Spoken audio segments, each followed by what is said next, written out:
When designing the pet net barrier, our goal was a universal design that can adapt to almost any make and model.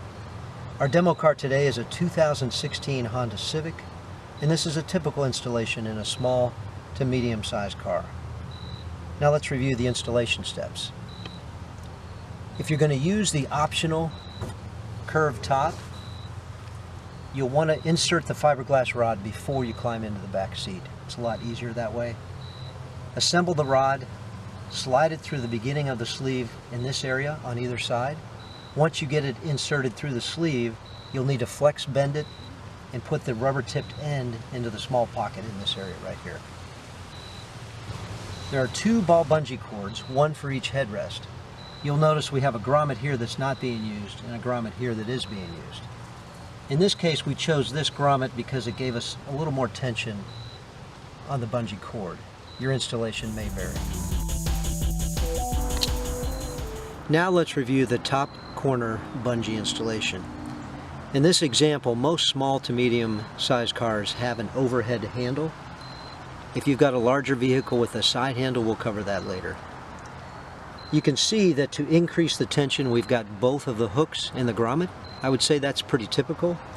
If you don't need that much tension, you can hook it on itself. You can see how that lessens the tension.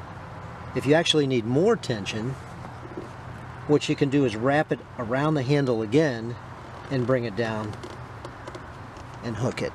By the way, it's just a little tip. It's much easier to hold the hook down here.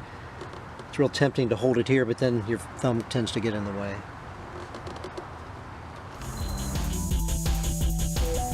This is highly variable. There's so many different seats out there. The best way is in this area. If you've got a seat belt plastic housing, it's very easy to just wrap it around the bottom of that seat belt housing. That works the best. In this case, the Honda did not have that, so we've actually wrapped it around the corner of the seat frame itself.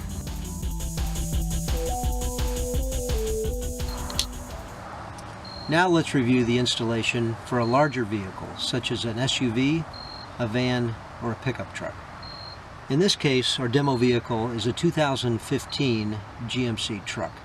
As you can see, it's got a side handle. In this case, we also have the overhead handles, but we chose to demo the side handles. Also, we're using the curved top. You'll note that in a larger vehicle, the roof is taller, and you can't wedge the top like you can in a smaller vehicle. In this case, instead of using grommet 1 or grommet 2 for the headrest, we wrapped the ball bungee around the exposed fiberglass rod, just like a luggage tag at the airport, and then wrapped it around the headrest. That helps hold it up nice and steady.